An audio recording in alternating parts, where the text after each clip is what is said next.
Muy buenos días. Espero que todos estén bien. Nuevamente estamos en otro espacio de la ingeniería del alma.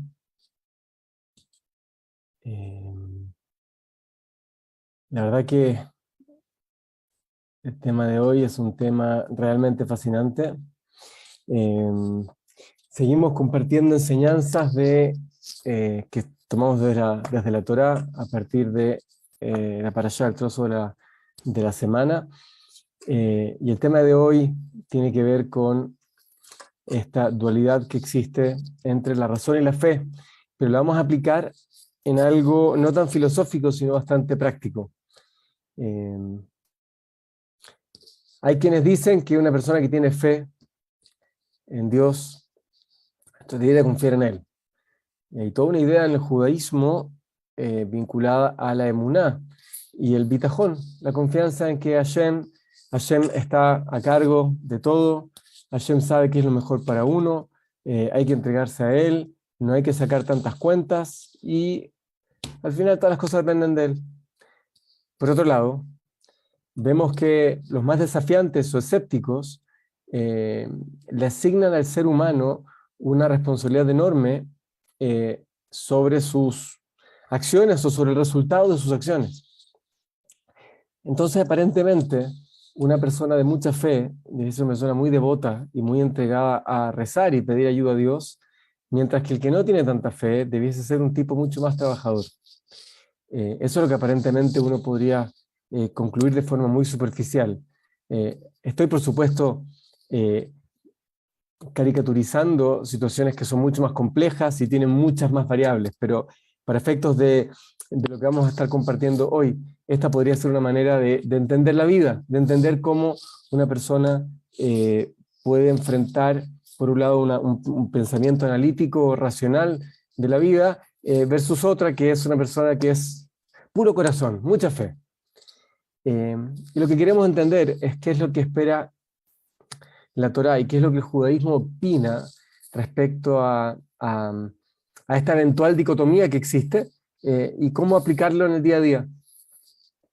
Entonces, lo primero, la Torá hacia el final, en su último libro, en Devarim, relata y Dios advierte acerca del riesgo que hay en la abundancia. Y dice así, dice la Torá, que te vas a encontrar en una época en que vas a tener mucha abundancia.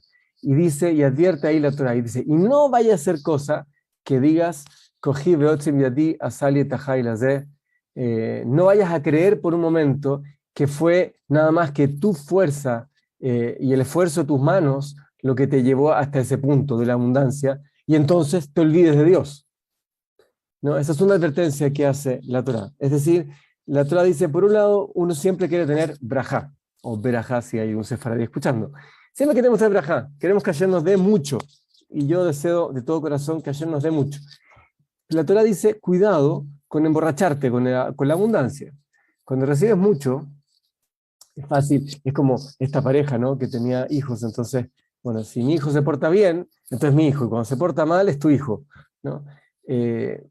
Nos pasa un poco eso, ¿no?, que cuando tenemos abundancia, de alguna forma sentimos mucho orgullo y mucha satisfacción de, mira todo lo que he hecho, porque sin duda que no me regalaron nada, esto fue el esfuerzo de mis manos lo que me llevó hasta acá. Que no crean que me regalaron cosas, yo soy un tipo trabajador. Y la Torá dice, cuidado con ese pensamiento, ten cuidado, porque si bien tú tienes una responsabilidad en el resultado de las cosas no dependen únicamente de ti. Y cuando la Torá nos cuenta la historia del último de nuestros patriarcas, de Jacob, hay muchas historias sobre Jacob en la Torá, una más impresionante que la otra, no solo porque son historias cargadas de emoción y de desafíos, pero también porque son súper aplicables al día a día hasta este instante. Sí, no son historias antiguas, no son cuentitos de niños, son historias cargadas de muchísimo contenido. Entonces, Jacob, voy a recapitular un poquito el contexto. Jacob tenía un hermano mellizo que se llamaba Esav. Si bien ambos fueron hijos de una pareja impresionante, Yitzhak y Rivka, Sin embargo, ambos tuvieron un desarrollo ya desde su infancia muy distinto. Jacob se convirtió en un gran tzadik, Jacob en un tipo estudioso que se ocupaba del bien, y en cambio Esav era un travieso, tenía incluso doble cara, hacia su padre mostraba una cara, una persona muy buena, pero hacia afuera estaba metido en todo tipo de acciones ilícitas, ese era Esav. Y entonces cuando ya avanzan en edad y Itzhak, el padre, está a punto de morir, él le da una bendición a su primogénito, y entonces hay todo un episodio que lo dijimos en la clase anterior, en que básicamente Jacob se queda con esa bendición de la primogenitura, y frente a eso Esab, su hermano, se enoja mucho y lo quiere matar. Y entonces Jacob tiene que escaparse, tiene que irse hasta que la cosa se calmara un poco. Y estuvo en exilio Jacob viviendo mucho tiempo. En todo ese tiempo Jacob finalmente se casa y tiene hijos, y trabaja para su suegro que se llamó Labán, que fue una persona muy singular. Y después de muchos años, después de 20 años, entonces Jacob vuelve a encontrarse con su hermano Esab. Y Jacob estaba aterrado, aterrado. No solo aterrado porque, no solo aterrado por lo que Esab le vaya a hacer, sino que también aterrado porque cuando uno está 20 años sin ver a alguien, si bien uno se mira a sí mismo y uno dice, wow, yo he cambiado tanto en estos 20 años, pero el otro también tiene que haber cambiado. Entonces yo conozco a una persona, yo conozco a un Esab, decía Jacob, que era el Esab de hace 20 años. Quizás cómo es Esab hoy. Si yo he cambiado tanto, ¿cuánto más puede haber cambiado también Esab? Y tenía miedo por su vida y tenía miedo por todo lo que pasara ahí en este reencuentro fraternal. Y la Torá relata paso a paso cómo fue que Jacob se reencontró con Esab. Y en esta historia vamos a aprender la manera en poder juntar nuestra confianza en Dios, ¿okay? Nuestra fe en Dios, pero al mismo tiempo también saber, desde el punto de vista más analítico, más racional, cómo uno debería encarar sus decisiones.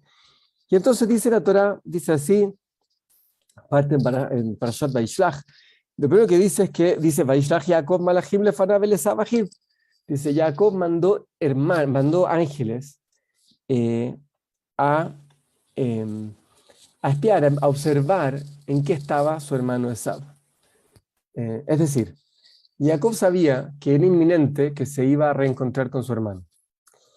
Pero Jacob dijo, si no sé a qué me voy a enfrentar, no puedo estar bien preparado. Entonces el paso número 1, Jacob, ¿qué hace? Estudia, ¿no? Estudia la situación a la que él se va a enfrentar. Él no llegó simplemente con su corazón, ¿no?, a enfrentar a su hermano, confiando en que él es una persona buena y que Dios lo tiene que ayudar y bueno, me encuentro con él. Él lo primero que hizo fue prepararse. Y la preparación pasó primero por estudiar esa situación a la que se va a enfrentar. Entonces el paso número 1, cuando vamos a enfrentarnos a algo, incluso con mucha fe, creo que nadie a estas alturas puede dudar que Jacob era un ejemplo, es un patriarca, es uno de nuestros héroes. Si la Torá cuenta estas historias, es porque Jacob era una persona que tenía muchísima fe, para que aprender de él. Aún así, él lo primero que hizo fue estudiar la situación, estudiar en qué está Esab. Y la Torá relata que los ángeles volvieron, le explicaron, Jacob, o sea, Esab viene hacia acá y viene con un montón de gente, ¿sí? Vienen 400 hombres y entonces Jacob se da cuenta que Esab no estaba solo y que esto requería una estrategia. Segundo paso, entonces la Torá dice, Vairá Jacob meod. Dice, Jacob tuvo miedo. Aquí hay un mensaje increíble. Nadie duda de la fe que tenía Jacob. Nadie puede dudar de la fe que tenía Jacob. Y sin embargo, Jacob tuvo miedo. Tuvo miedo. ¿Cómo explico eso? Pero un poquito. Una persona que confía en Dios, ¿puede tener miedo?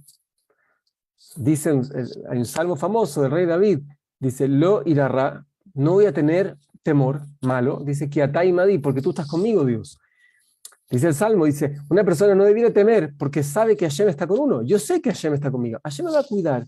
Todo lo que pasa es para bien. ¿Sí? Todo eso. ¿Y eso es mentira? No, es cierto. Entonces, ¿cómo explico? Que Jacob tenía miedo. Porque la Torá está hecha para seres humanos reales y no para los ángeles. Los ángeles están en absoluta relación con Dios. Dios controla cada paso que dan. Entonces, un ángel no va a temer ni de Dios ni de sus acciones, porque el ángel es incapaz de hacer algo que no siga la voluntad estricta de Hashem. ¿Está bien? Por eso el ángel no tiene por qué temer. El ser humano, sin embargo, a pesar de que uno confía en Dios, y uno dice, Dios no se equivoca, y Dios todo lo que hace es para bien, pero uno tiene que asumir que el que toma sus decisiones es uno, y uno no es perfecto como Dios. Y si bien yo escucho a Dios y trato de seguir su mensaje y su camino, yo soy imperfecto, yo me puedo equivocar. Pero no es que temo de que Dios me abandone. El temor acá que tenía Jacob era sobre él. Es un temor basado en que él no esté a la altura de lo que la circunstancia amerite, que él no esté actuando realmente de acuerdo a como Hashem espera que actúe. Entonces, ese temor es un temor que se vale, que se puede tener. Y los sabios nos enseñan que este temor es un temor muy sano al final, cuando es un temor que me hace ser mucho más precavido. Aquellas personas que confían tanto en Dios, que sienten que son casi invencibles, son las primeras personas que se van a tropezar. Son los primeros que probablemente van a actuar de forma muy arrebatada y muy impulsiva, y no van a hacerse cargo probablemente de aquello que Dios espera que se hagan cargo. Dios no espera que nos entreguemos a la vida porque Dios no, Dios espera que uno se haga cargo. Y si no tengo esta mínima dosis de temor o desconfianza, no en Él, sino en mí, entonces voy a ser mucho más imprudente. Este temor que tuvo Jacob lo llevó a ¿qué? Lo llevó a prepararse. Y dice aquí la Torá, dice que Jacob entonces tomó todos sus bienes, todo lo que tenía, y lo dividió en dos campamentos. ¿Sí? Vayomim Yabo Esab la Mahane Ajat. Si Esab viene y me ataca por un lado, entonces yo voy a tener tiempo para reaccionar y la otra mitad de mi campamento, de mis cosas, de mi vida, va a sobrevivir. Esto es lo que se llama estrategia. Jacob definió una estrategia. Jacob se dio cuenta que él era vulnerable, no era invencible aún con la ayuda de Hashem. Y Jacob entendía que todo el futuro de la humanidad, o sea, por supuesto del pueblo judío, pero de la humanidad dependía de él. Acuérdense que anteriormente Dios le prometió a Jacob de que de su descendencia va a venir una nación que finalmente va a ser la que debiera iluminar al mundo y llevarlo hacia un mejor destino. Entonces Jacob entendía que si él no sobrevive este encuentro con Esab, él no estaba pensando en él no estaba preocupado por él estaba preocupado por el futuro de la humanidad. Y en consecuencia, él tenía que asegurar que exista descendencia, aun cuando ese enfrentamiento pueda salir perjudicial para él. Entonces dividen dos campamentos para que si atacan por un lado, el otro lado pueda sobrevivir, escapar. Y luego la Torá dice que hizo que hizo Jacob. Hay más cosas, pero lo siguiente que hace Jacob es, dice, Vayomer Jacob, Elokei avi Abraham, Elokei avi Yitzhak. Dice, Jacob mira al cielo y dice, Hashem, ayúdame. Estoy preparado. Separé mis campamentos. Estoy preparado. Pero dice Jacob, Hashem, necesito que tú me ayudes. E invoca el mérito de su padre y de su abuelo Abraham y su padre Yitzhak. Es decir, él no apelaba solamente que Hashem lo cuide por su linda cara. Él dice, Jacob, dice, Hashem, yo con humildad te vengo a decir. Yo sé que tengo mis méritos, pero también recibe los méritos de mis antepasados. Y dice así, dice, Katonti mikol hachasadim, umikol haemet, asher asita et abdeja. Dice, ¿yo quién soy yo? Yo soy nada. Dice Jacob, Hashem, yo vengo con humildad. Yo no soy nada, yo sé que he hecho muy poco en relación a todo lo que tú, Hashem, has hecho por mí. Entonces acá hay un mensaje impresionante. Jacob rezó porque quería que Hashem lo ayude.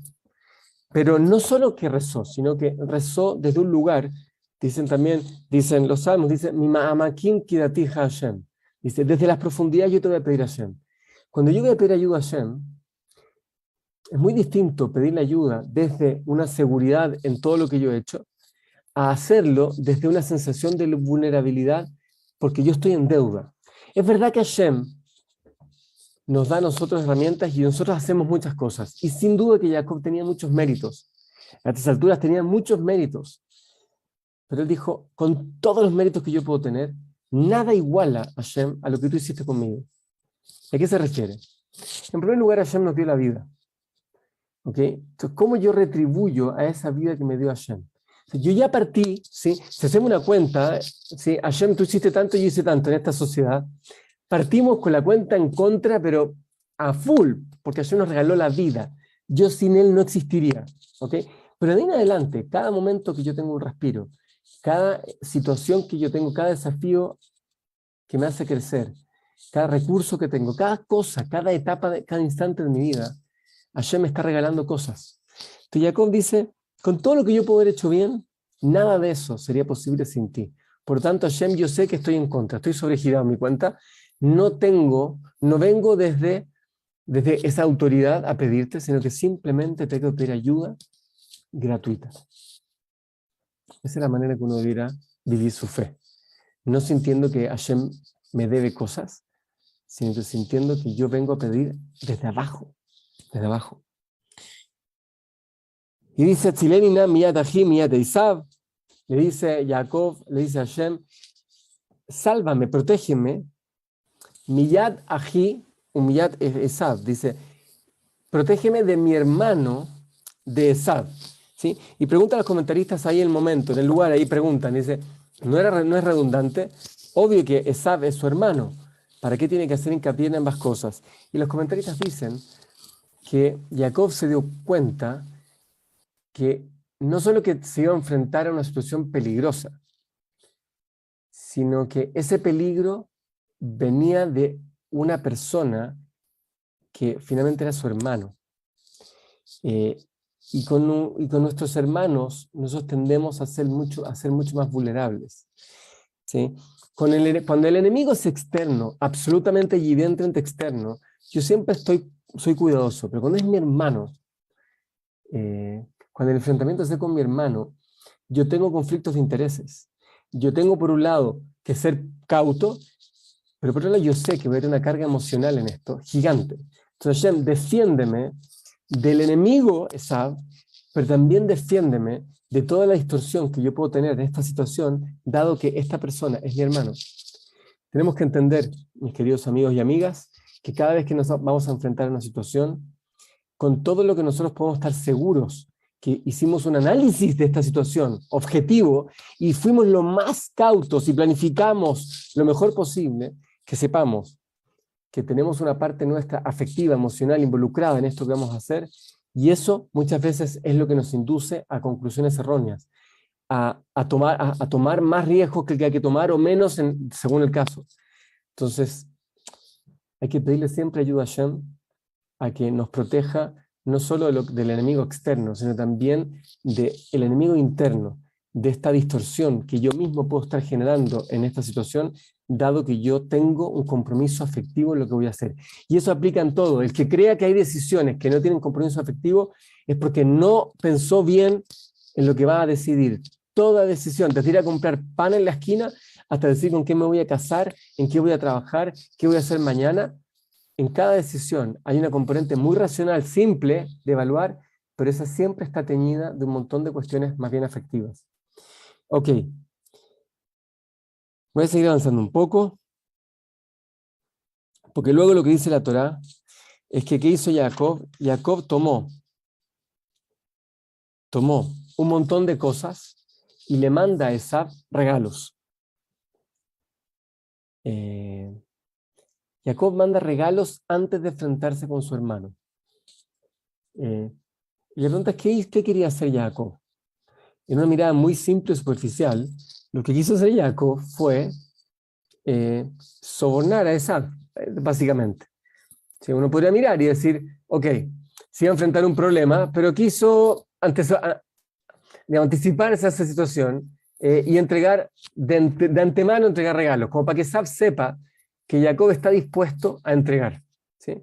Como un amigo que me dijo que cuando él iba a comer a un restaurante, entonces él me dijo, no entiendo por qué la gente deja propina al final de la comida. Yo le decía, no, porque estás agradeciendo que te atendieron. Yo sí, pero al final, ¿qué es lo que uno quiere cuando va a comer? Uno quiere que lo atiendan bien. Si tú quieres que te atiendan bien, lo mejor que podrías hacer es pagar por adelantado. Me decía, da propina antes, para que la persona que te va a atender sepa que tú eres una persona generosa y estás dispuesto a pagar porque te atiendan bien. Porque el otro no tiene por qué asumir que tú vas a ser generoso. Entonces da por anticipado, ¿sí? Probablemente lo que hay que hacer es dar por anticipado y dar también al final, ¿sí? O sea, para mostrar que soy generoso y luego actuar con esa generosidad al final. Pero no voy a entrar aquí a dar consejos gastronómicos. Lo que quiero mostrar es que Jacob lo que quiso hacer acá es dar una señal. Jacob quiso dar una señal a Esav. ¿Y cuál es esa señal? Es la señal de que Jacob no viene a ganar en este enfrentamiento. Jacob quiso mostrar a Esav, que es con el que va a tener que negociar y resolver esta situación. Jacob quiso que Esav entienda, desde antes de que se encuentren, que la agenda de Jacob no es ganar. ¿Y para qué hizo eso Jacob? Porque él se dio cuenta que la actitud que iba a tener Esav iba a ser muy distinta si es que Esav veía que Jacob venía al choque o si Jacob venía en son de paz. Y esto es un consejo impresionante cuando vamos a enfrentar una situación, ni hablar un conflicto. Muchas veces, yo lo que quiero es salir finalmente bien, salir sano de este enfrentamiento, y quiero salir sin conflicto necesariamente. Entonces es muy importante que yo dé señales claras de que yo no vengo a discutir, no vengo a pelear. Eso no garantiza que el otro mantenga esta actitud tan tranquila. De hecho, Jacob fue y se preparó para la guerra. Jacob estaba preparado para la guerra, él sabía que Esav podía querer matarlo incluso. Pero Jacob no quería la guerra, ¿sí? Jacob no quería pelear, y por lo tanto él hizo todo lo que estaba en sus manos para evitar ese enfrentamiento. Él planificó, él se abrió los campamentos, él se armó con una estrategia y mandó regalos y rezó. Hizo todo eso al mismo tiempo. El mensaje que yo creo que tenemos que aprender acá de Jacob es que la razón y la fe no se contraponen. ¿Y saben por qué no? Porque la razón opera en el plano terrenal, ¿sí? La razón opera en mis decisiones, en la parte más concreta de mis decisiones. Y es real, porque las decisiones siempre tienen un efecto concreto, ¿sí? Tangible. Toda decisión tiene consecuencias materiales. No hablo solo en lo económico, también hablo en lo práctico. Una persona, por ejemplo, que está casado, ¿sí? Y tiene que enfrentar un problema con su esposa o con su marido. Si sale bien, la relación va a seguir bien y van a seguir compartiendo alegrías. Pero si no sale bien ese enfrentamiento, entonces hay una situación concreta del día a día que va a seguir dañada. Siempre hay efectos concretos a partir de las cosas que estamos haciendo y decidiendo. Por eso que la razón hay que usarla. Hay que usarla, hay que entender cuáles son las consecuencias, y tengo que evaluar y planificar. ¿Okay? Yo tengo que pensar, ¿qué alternativas tengo? Tengo la alternativa A, B, C. Tengo que conocerlas y tengo que conocer cuáles son mis fortalezas y mis debilidades. Aquí, a los que les guste planificación estratégica, hay muchos libros de eso y se pueden aplicar para la vida también. ¿Qué opciones tengo? ¿Quién soy yo? Según eso diseño cuál es la mejor estrategia. ¿Okay? Me divido, no me divido, voy al choque, no voy al choque, todo eso en el plano concreto, y eso hay que hacerlo.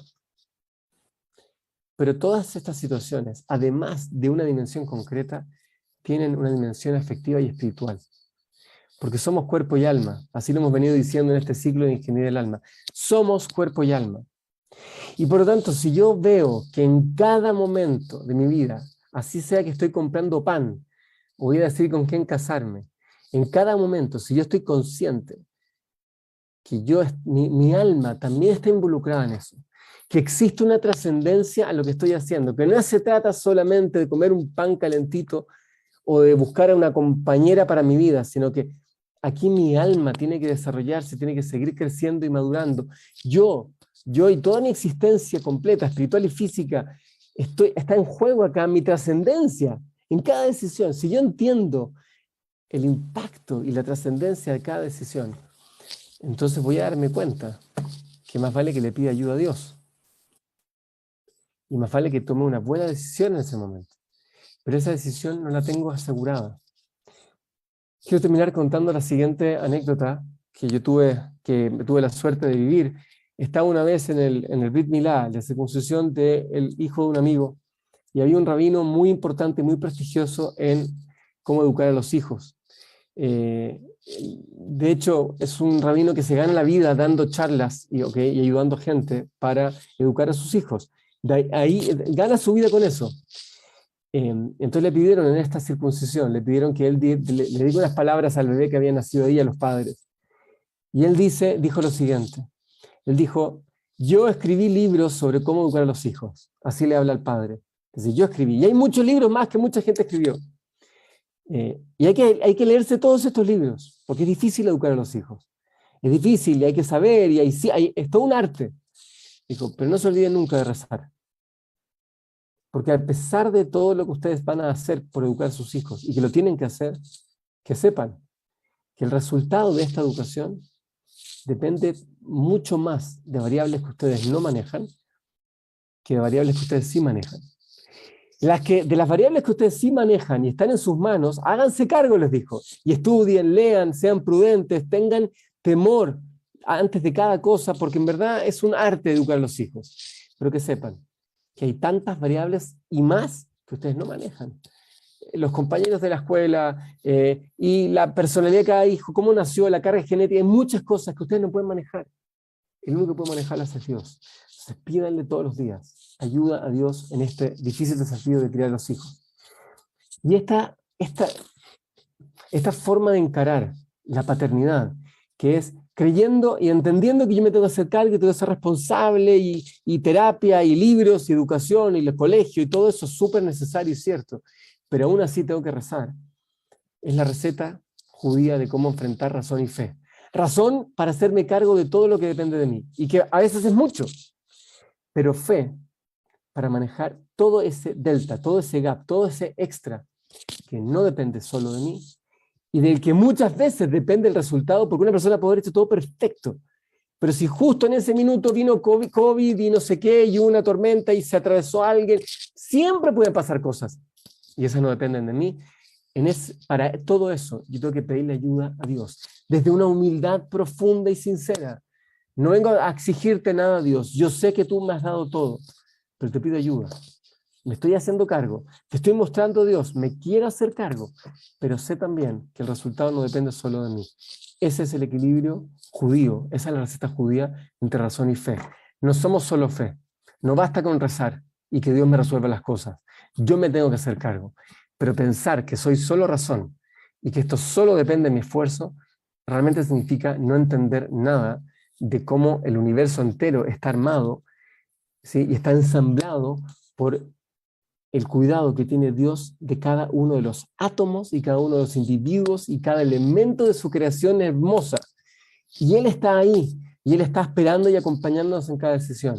Dios quiera que sepamos cómo enfrentar estas decisiones, que nunca tengamos enemigos así como tuvo Jacob, que tuvo Esab, que nunca nuestro hermano nos desafíe, pero que estemos preparados a que cuando vengan desafíos grandes, sepamos hacer estrategia, prepararnos bien y nunca dejar de rezar.